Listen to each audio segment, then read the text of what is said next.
Steve 7 p.m. Eastern on Speed. All right, we get a lot of emails, and especially got them about restrictor plate packages at Talladega.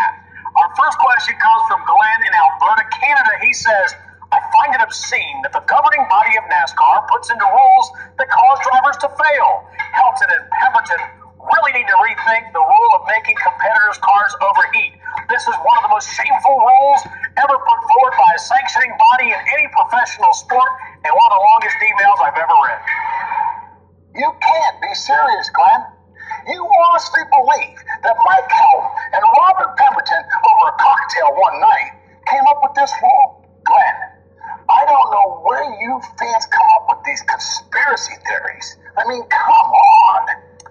Moving right along, before you get overheated, our next email comes from Mike in parts unknown. What? He asked Jimmy, do you remember about 10 years ago, NASCAR put a 1-inch lip across the roof of the cars? That was a great package, and in my opinion, the best restrictor plate race to date. Why doesn't NASCAR see this as an option? Mike, NASCAR makes rule changes in an attempt to make the races better. The current package is intended to get rid of this tandem racing. I remember the package that you're talking about. In fact, I raced at it at the time, and I did good. But it was dangerous because the closure rate was too fast. NASCAR's biggest concern is safety. But at the same time, they're always evaluating what will make for better racing. Fair enough. Rocky from Newport, New Hampshire has an idea. He says, Spence, with fuel injection, you could throw away the restrictor plate and use a rev limiter and gear rule for more throttle response and change the cooling system back and adjust the aero package for the drafting and overheating problem.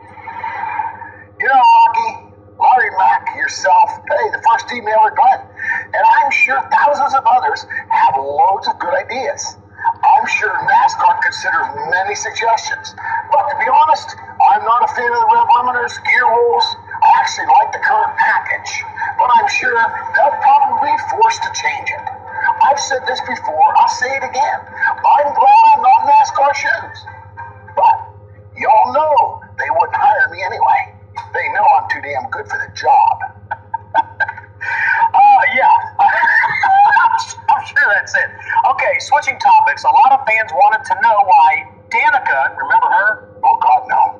Wasn't punished for her retaliation on Sam Hornish after the Nationwide race. Mark from O'Fallon, Missouri writes, so, Danica turns Hornish into the wall after the checkers. Is there a call to the NASCAR hauler?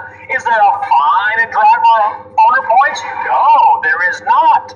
Where's the consistency? First of all, Mark, I agree with you.